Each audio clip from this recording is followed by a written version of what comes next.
तो स्कैम्स तो आपने कई सारे सुने होंगे, कई सारे देखे भी होंगे, कई सारों को आपने फेस भी किया होगा। पर मैं अगर आपको एक ऐसे स्कैम के बारे में बताऊं जहां पर जो सेंट्रल बॉडी है यानी कि बैंक्स, कई सारे प्राइवेट बैंक्स जो है वो उस स्कैमर को सपोर्ट कर रहे हैं ताकि बैंक्स का जो काला चेहरा है वो लोगों के सामने आने से बचे। और ज्यादातर लोगों को ये स्कैम के बारे में नहीं पता होगा। तो आज, जी हाँ, सही सुना आपने, तो आज इस स्कैम के बारे में बात करेंगे। Hello, Master. Welcome to the world of...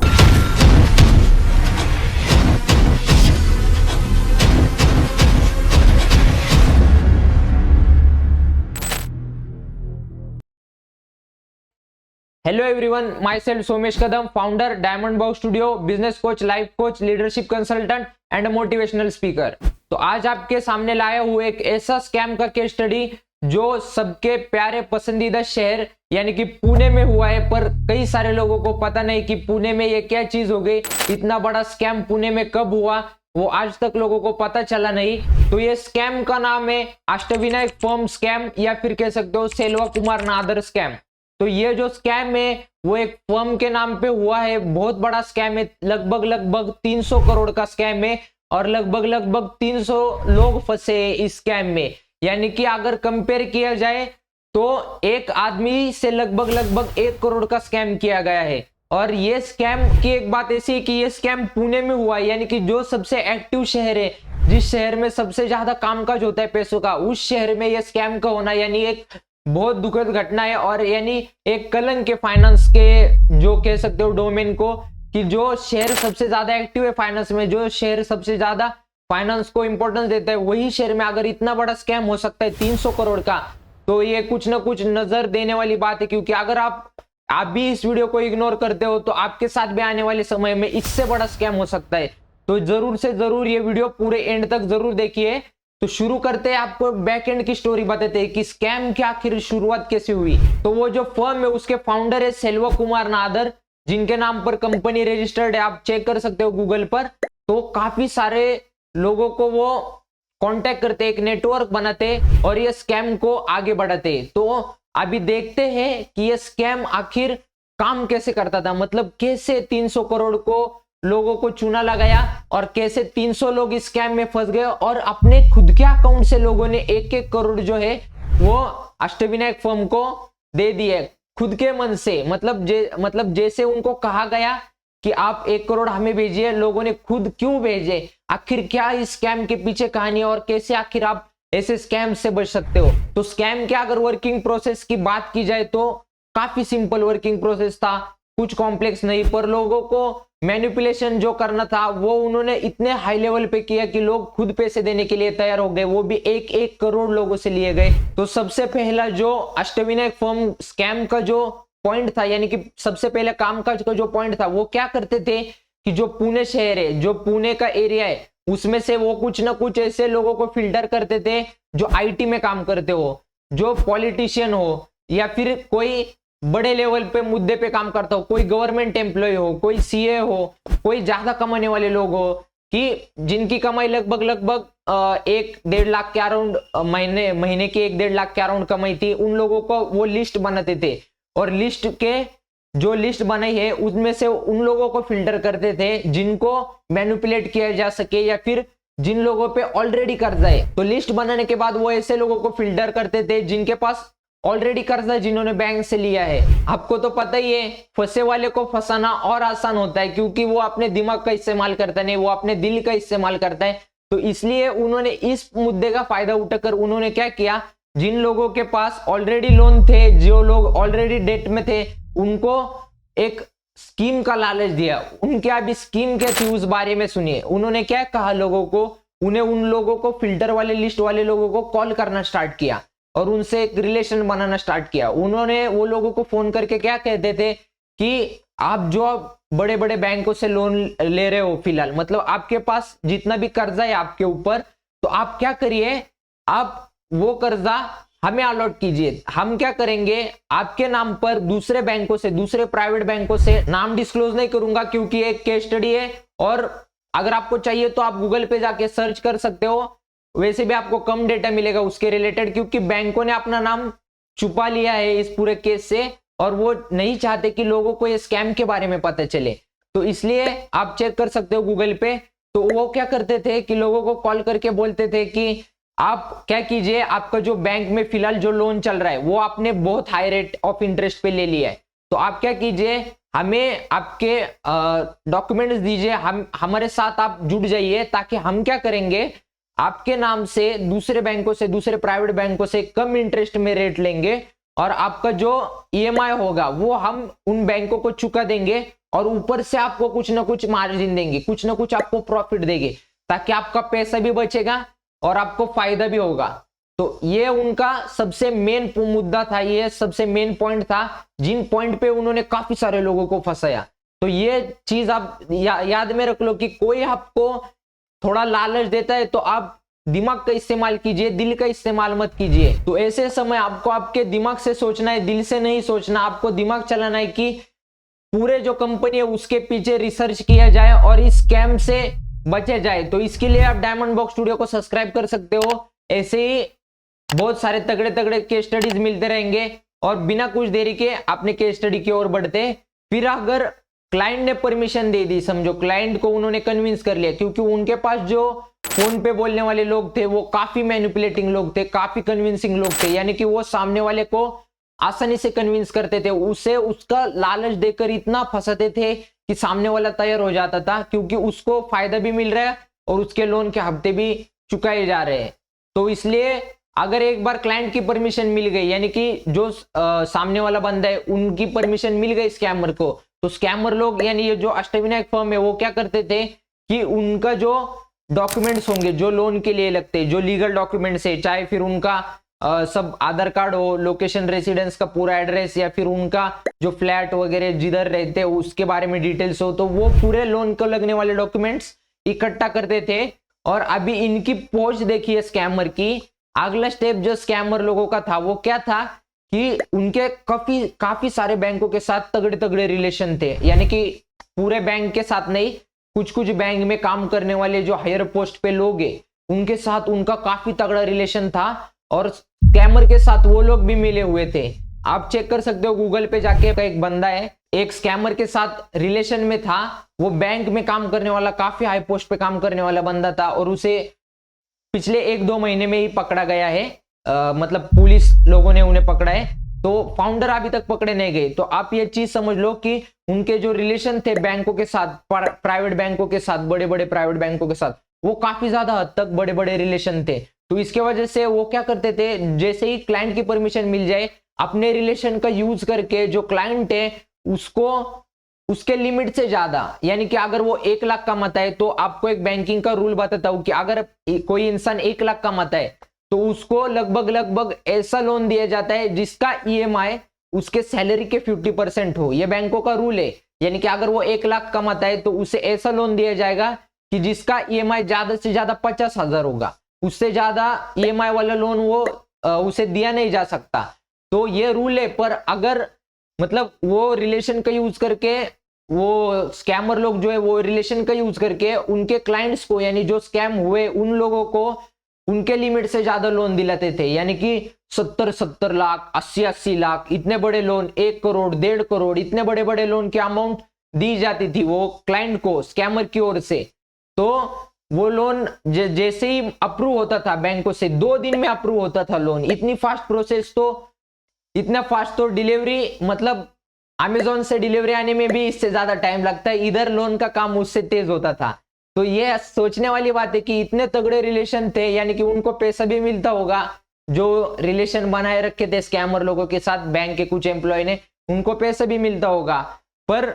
ये सोचने वाली बात है कि अमेजोन से ज्यादा क्विक डिलीवरी इनकी लोन देने की होती है। ऐसे तो लोन मिलता नहीं इतने क्विक, पर रिलेशन अच्छे हो गए तो स्कैमर भी आपको 2 दिन में लोन दिलवा के दे सकता है। ये सोचने वाली बात है। तो उन्होंने मतलब ऐसे रिलेशन की वजह से उसका फायदा उठाकर काफी ज्यादा लोन की जो संख्या है, यानी कि काफी ज्यादा क्लाइंट्स को क्विक लोन देने लगे, यानी कि 2 दिन में आपके बैंक अकाउंट में अलग अलग बैंकों से, 2 या 3 बैंकों से अलग अलग 20 लाख, 30 लाख, इतने बड़े बड़े लोन आते, इतने बड़े बड़े अमाउंट आपके बैंकों में आते थे। और आपकी टोटल बैंक का बैलेंस 70 लाख, 80 लाख, 1 करोड़, 1.5 करोड़, इतना बड़ा हो जाता था। फिर अभी अगली स्टेप क्या होती है इस मतलब ये जो पूरा हुआ अब तक लोन तो मिल गया क्लाइंट को, अब अगली स्टेप में होगा तो होगा क्या। अभी अष्टविनायक फर्म वाले क्या करते थे, एक बार लोन की अमाउंट क्रेडिट हो गई बैंक अकाउंट में तो खुद के बैंक में तो नहीं ले सकते, ये पर्सनल लोन दिया जाता था उनको, जो क्लाइंट से उनको पर्सनल लोन दिया जाता था।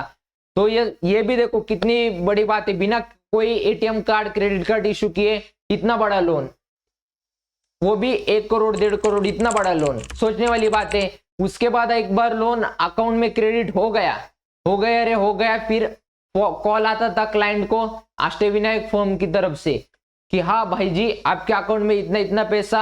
डिपॉजिट हो गया, इतना इतना आपके अकाउंट में ये हो गया, लोन आपको दिया गया है बैंकों की तरफ से, अब आपको आगे क्या करना है। तो अब वो बोलते थे क्लाइंट को कि आपको आगे जो लोन आपके बैंक अकाउंट में आया है, जो 70 लाख 80 लाख 1 करोड़ 1.5 करोड़, वो आपको अष्टविनायक इन्वेस्टमेंट फर्म के अकाउंट में भेजना है, ताकि क्या अष्टविनायक इन्वेस्टमेंट फर्म वाले क्या करेंगे, उस लोन को वो बोलते थे कि उनके मतलब कमिटमेंट ऐसे थे क्लाइंट को कि वो जो आपको पैसा हमारे अकाउंट पे भेजोगे, हम वो कई सारे डोमेन में इन्वेस्ट करेंगे, जैसे आप ले लो शेयर मार्केट में इन्वेस्ट करेंगे, क्रिप्टो में इन्वेस्ट करेंगे, एनएफटी वगैरह, ये वो काफी सारे अलग अलग जगह पे इन्वेस्टमेंट करेंगे और उससे अच्छा खासा रिटर्न जनरेट करेंगे। और जो रिटर्न जनरेट होगा उससे मतलब कुछ परसेंट हम रखेंगे, कुछ ईएमआई दे देंगे और ऊपर का बचा हुआ परसेंट आपको वापस आपके अकाउंट में मिल जाएगा। तो ये जो स्कीम थी ये बताई जाती थी क्लाइंट को और क्लाइंट को किया जाता था खुश। इसे खुश करने के बाद फिर वो क्लाइंट को इतना बड़ा मैनिपुलेट करते थे, इतना लालच देते थे, और क्लाइंट का पैसा अपने अकाउंट में एक बार ले लिया तो आपकी ना ये भी डूब गए और आप भी डूब गए। तो आगे क्या होता था, जैसे ही क्लाइंट ने पैसा भेजा वो क्लाइंट को एकदम सेटिस्फैक्टरी होता था कि यार मेरा भी लोन जा रहा है, पैसे भी मिल रहे। फिर आगे क्या होता था, धीरे धीरे करके अष्टविनायक इन्वेस्टमेंट फर्म ने क्या किया, लोगों के हफ्ते चुकाए, वैसे नहीं कह रहा हफ्ते नहीं चुकाए, लेकिन 1-2 हफ्ते चुकाए। 1-2 यानी मतलब कुछ भी नहीं है, 1-2 आप 80 लाख का लोन लेते हो, आपका समझो ईएमआई कितना है, 1 लाख रुपए, आपने 1 लाख रुपए भर दिया, 20,000 ले लो, ईएमआई आपका महीने का 20,000 है, तो आपने 20,000 भर दिया, 2-3 बार अष्टविनायक ने भर दिया 20,000 करके, 2-3 इंस्टॉलमेंट भर दिए। लेकिन बाद में क्या हुआ, जैसे ही क्लाइंट्स की संख्या बढ़ती गई, 300 क्लाइंट हो गए उनके पास लगभग, उन्होंने क्या किया, पहले 1-2 हफ्ते बढ़ते गए और बाद में जो फाउंडर है अष्टविनायक इन्वेस्टमेंट फर्म के, यानी कि सेल्वा कुमार नादर, वो अपने जो ऑफिस का लोकेशन है उसको ताला लगाकर फॉरेन में छू हो गए और क्लाइंट का पैसा लेकर फरार हो गए, पूरे इंडिया से फरार हो गए। और उनकी लोकेशन कहाँ है किसी को पता नहीं, बाहर देश में कहीं जाकर सेटल हो गए, प्लास्टिक सर्जरी की, क्या किया किसी को पता नहीं। और ये न्यूज भी काफी ज्यादा दबाई गई। तो डायरेक्टर तो इंडिया से, जो फाउंडर था कंपनी का, वो तो इंडिया से फरार हो गया, लेकिन क्लाइंट्स का क्या, क्लाइंट्स इतने हद तक बुरी तरह से फंस गए कि क्लाइंट्स को अपना एसेट्स बेचने पड़े, अपना घर बेचना पड़ा, अपना सोना, अपने जो भी एसेट्स थे वो बेचने पड़े। और कई क्लाइंट्स ने तो सुसाइड के केसेस भी आपको इसमें मिल जाएंगे पूरे इसमें, कि कई सुसाइड के केसेस भी हो गए इसको लेकर। और काफी फंसे हुए लोग थे वो काफी एजुकेटेड लोग थे, काफी मतलब बड़े सीखे हुए लोग थे, क्योंकि आप समझ सकते हो उनका पगार अगर 1-1.5 लाख होता है तो कितने एक्सपीरियंस लोग हो गए। अगर वो फंस सकते तो आप क्यों नहीं फंस सकते। आप मतलब आपके पास ऐसा क्या चीज होगी जो आपको फंसने से बचेगी, वो है फाइनेंशियल नॉलेज, और वो डायमंड बॉक्स स्टूडियो पे मिलेगा, इसलिए आप भी सब्सक्राइब कर लो। बढ़ते अपने केस स्टडी के ओर आगे। तो जैसे ही ये सब मामला निपट गया, जो फाउंडर थे वो बाहर भाग गए, तो उसके बाद क्या होता है, जैसे ही मतलब जो क्लाइंट्स थे उन्होंने बैंक के यानी कि जो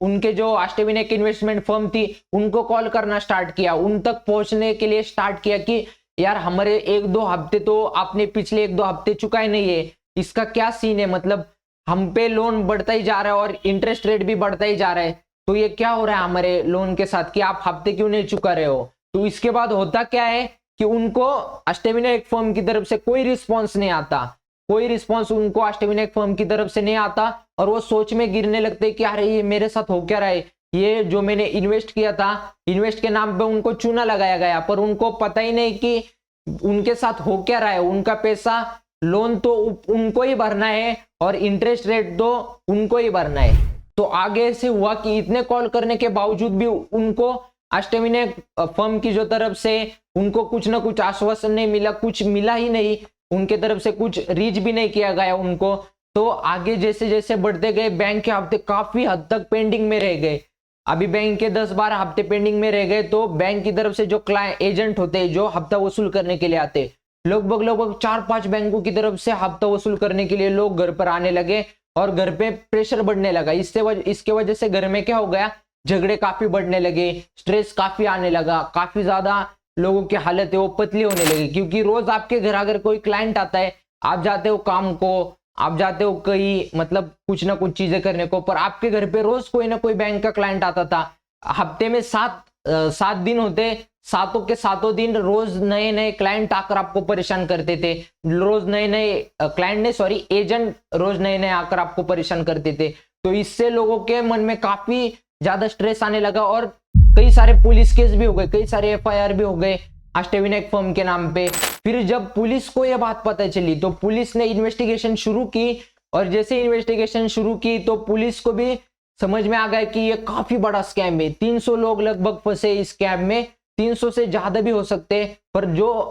जो स्टैटिस्टिक्स है, जो नंबर है फिलहाल सामने वो है 300, और लगभग 300 करोड़ का स्कैम है। इतना बड़ा स्कैम पुणे की हिस्ट्री में सबसे बड़ा स्कैम माना जा सकता है इस स्कैम को, 300 करोड़ का स्कैम। और इतना बड़ा स्कैम होकर भी लोगों को पता नहीं, अभी लोगों को पता नहीं। इसकी बात इतनी निराली है कि अभी जो पुणे में रहते हैं लोग, उनको भी पता नहीं कि ये स्कैम पुणे में होकर काफी ज्यादा महीने बीत गए, काफी आप कह सकते हो 1 साल बीत गया लगभग, कि लोगों को ये स्कैम के बारे में पता नहीं। तो क्यों पता नहीं लोगों को इस स्कैम के बारे में? क्योंकि किसी ने इस स्कैम के बारे में वीडियो ही नहीं बनाया, किसी ने इस स्कैम के बारे में मतलब एक्सपोज ही नहीं किया इस स्कैम को। तो किसी ने क्यों इस स्कैम को एक्सपोज नहीं किया? इसके पीछे भी एक पॉइंट है कि जो सेल्वा कुमार नादर की कंपनी थी, सेल्वा कुमार नादर जो फाउंडर थे कंपनी के, उनके काफी मतलब जो बड़े बड़े बैंकों के नाम है उनके साथ रिलेशन, उनके कुछ एम्प्लॉयज के साथ बड़े बड़े पोस्ट वाले रिलेशन होने के कारण बैंक, अगर समझो बैंक आपको लोन देती है, पर अगर ये ऐसा बैंक के बारे में बुरी बातें अगर लोगों के सामने आ जाए कि बैंकों के कुछ एम्प्लॉयज के वजह से बैंकों में कुछ ना कुछ घोटाला हुआ है, और वो भी इतना बड़ा घोटाला, 300 करोड़ का घोटाला जिसमें कई सारे बैंक शामिल थे, तो बैंकों ने अपना नाम बचाने के लिए इसकी ये जो पूरा स्कैम है उसको दबा दिया, उसको नीचे दबा दिया ताकि उनका नाम खराब ना हो बैंक का। पर इसमें जो कॉमन मैन है, जो मिडिल क्लास लोग हैं, जो जिनके साथ स्कैम हुआ है, उनके ऊपर तो ये अन्याय हुआ ना। आप ही कमेंट में बताइए कि उनके ऊपर न्याय हुआ या अन्याय हुआ। अगर आप समझते हो कि मतलब कोई आपके साथ स्कैम करता है, आप वो ज्यादा से ज्यादा लोगों तक फैलाना चाहोगे ताकि दूसरों के साथ ये स्कैम ना हो। पर जो भारत की सबसे पावरफुल बॉडी है, जो सबसे पावरफुल भारत का पिलर है बैंक्स, उन्होंने इस स्कैम को सपोर्ट किया, यानी कि इस स्कैम को छुपाए रखा, सपोर्ट इनडायरेक्टली किया, जो कि स्कैम को छुपाए रखा, जिसके वजह से लोगों को इस स्कैम के बारे में पता ही नहीं चला। और इसके वजह से लोगों आज भी इस स्कैम के बारे में लोगों को पता नहीं है। तो जल्दी से जल्दी ये वीडियो शेयर कीजिए, और जो 300 करोड़ का स्कैम हुआ है पुणे में, वो ज्यादा से ज्यादा लोगों तक फैलाइए ताकि ज्यादा से ज्यादा लोग इस स्कैम से बच के रहें। और आने वाले ऐसे कई सारे स्कैम्स भी आ सकते हैं आने वाले फ्यूचर में, तो वो इस स्कैम से सामना कर सके और इस स्कैम से ज्यादा लोग बच सके। अपने जो करीब के उनके साथ तो शेयर कीजिए ताकि वो भी स्कैम से ज्यादा इफेक्ट ना हो, और उनका भी पैसा है, उनके भी जो बच्चे, उनकी फैमिली है, उनमें काफी ज्यादा हार्मोनी मेंटेन रहे और वो स्टेबल रहे और पीस के साथ रहे। और इसके बाद आगे बढ़ते, और जैसी पुलिसों ने उस जो इन्वेस्टमेंट फर्म का ऑफिस है उस पे ताला लगाया, सील लगाया, तो आगे हुआ क्या? तो आगे जो क्लाइंट्स थे उनके साथ इतनी बुरी चीज हो गई कि आप सोच भी नहीं सकते। अभी जो क्लाइंट्स ने लोन लिया था अलग अलग बैंकों से, 7-8 बैंकों से जो लोन लिया था, तो वो लोन उनको ही चुकाना है पूरा, क्योंकि बैंक तो छोड़ेंगे नहीं। एक तो स्कैम बैंक को मिला करके हुआ, यानी कि कुछ ना कुछ एम्प्लॉय मिलाकर ही स्कैम हुआ, पर वो लोग अभी बैंक वाले लोग नॉर्मल लोगों को तो छोड़ेंगे नहीं, वो तो अपना इंटरेस्ट रेट जो है, वो जो अपना हफ्ता है वो वसूल करके रहेंगे। तो बैंक्स ने अभी क्लाइंट को बोला है, जो जिन लोगों ने लोन लिया है क्लाइंट्स, उनको बोला है कि आपको आपका हफ्ता चुकाना पड़ेगा। और इसके वजह से इतने बड़े लोन का हफ्ता चुकाना, 1 करोड़ 1.5 करोड़ के लोन का, तो ये क्लाइंट्स के लिए बहुत मतलब दिमाग को प्रेशर देने वाली बात है। और कई सारे लोगों ने अपने घर बेच दिए, अपना जो है जेवर या फिर गोल्ड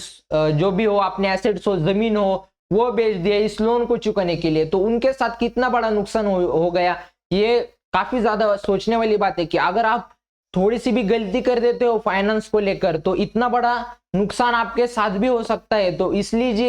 इसके लीजिए आपको फाइनेंस के साथ अपडेटेड रहना काफी ज्यादा इंपॉर्टेंट है। आप कितना कमाते हो ये मैटर नहीं करता, आप कितना ज्यादा अवेयर हो फाइनेंस के बारे में ये मैटर करता है, क्योंकि यही आपका पैसा आपको मल्टीप्लाई भी करेगा। फाइनेंस आपका पैसा, फाइनेंस का जो नॉलेज है वो आपका पैसा 2-3 गुना भी बनाएगा, 3-4 गुना भी बनाएगा और आपको स्कैम से भी बचाएगा। तो ये फाइनेंस के नॉलेज की बहुत बड़ी ताकत है जो आपको भी समझ के लेनी चाहिए और आपको भी इसका फायदा उठाना चाहिए। इसलिए डायमंड बॉक्स स्टूडियो को अभी सब्सक्राइब करो और ये वीडियो ज्यादा से ज्यादा लोगों के साथ शेयर करो, ताकि ऐसे आने वाले जो स्कैम्स आजकल आसपास हो रहे हैं उससे आप अवेयर रहो, उसके बारे में आपको कुछ ना कुछ पता हो ताकि आप उस स्कैम होने से बच सको। तो आखिर में मेरा आपसे कहना यही रहेगा कि आप जो है वो फाइनेंस का जो किसी भी डोमेन में आप फाइनेंस का कुछ ना कुछ लेकर इन्वेस्टमेंट करते हो तो सबसे पहले आपकी रिसर्च जरूर कीजिएगा और वो चीज जिस स्कीम में आप इन्वेस्ट कर रहे हो उसकी स्टोरी बैकएंड में कौन सी कंपनी इन्वॉल्व है, कंपनी क्या करती है, कंपनी पे लोगों का कितना ट्रस्ट है वो जरूर देखिए। और वीडियो एंड करने से पहले आपको ये बताना चाहूंगा कि अपने चैनल पे कई सारे वीडियोस जो है लीडरशिप को लेकर हो, चाहे फिर बिजनेस को लेकर हो, फाइनेंस को लेकर हो, कई सारे लाइव स्ट्रीम्स हो, कई सारे फाइनेंस के जो इवेंट होते हैं आसपास में उसके लाइव वाले वीडियोस हो वो अपने चैनल पर अपलोड होते हैं। तो आप क्या कर सकते हो, आप जा सकते हो डायमंड बॉक्स स्टूडियो के ऑफिशियल चैनल पे लोगो पे क्लिक करके और आप वहां जाकर देख सकते हो, बिजनेस वाला कंटेंट देख सकते हो, फाइनेंस वाला कंटेंट देख सकते हो, लीडरशिप है आपके पास, वापस फिर मोटिवेशन है आपको, वापस फिर लाइव वाले सेशन है आपको, इवेंट कवरिंग है। तो आप जल्दी से जल्दी अभी सब्सक्राइब नहीं किया तो सब्सक्राइब कीजिए। और आपको यह स्कैम का पूरा केस स्टडी कैसे लगा और आखिर में हमारे पास रिकॉर्डिंग भी है इस स्कैम के बारे में, जो बंदा इस स्कैम में स्कैम्ड हुआ है यानी कि जिसके साथ स्कैम हुआ है उसको आप अगर रिकॉर्डिंग चाहिए, आप सुनना चाहते हो वो कितने बुरे हालत में फंसा है, तो आप कमेंट में लिख दीजिएगा, आपको हम कांटेक्ट करके वो रिकॉर्डिंग भेज देंगे जो स्कैम में बंदा फंसा है उसकी रिकॉर्डिंग। तो इसके लिए आखिर में मेरा आपसे यही कहना है कि जागरूक रहे और फाइनेंस का नॉलेज जरूर रखें, और फाइनेंस का नॉलेज चाहिए तो सब्सक्राइब कीजिए। Bye bye.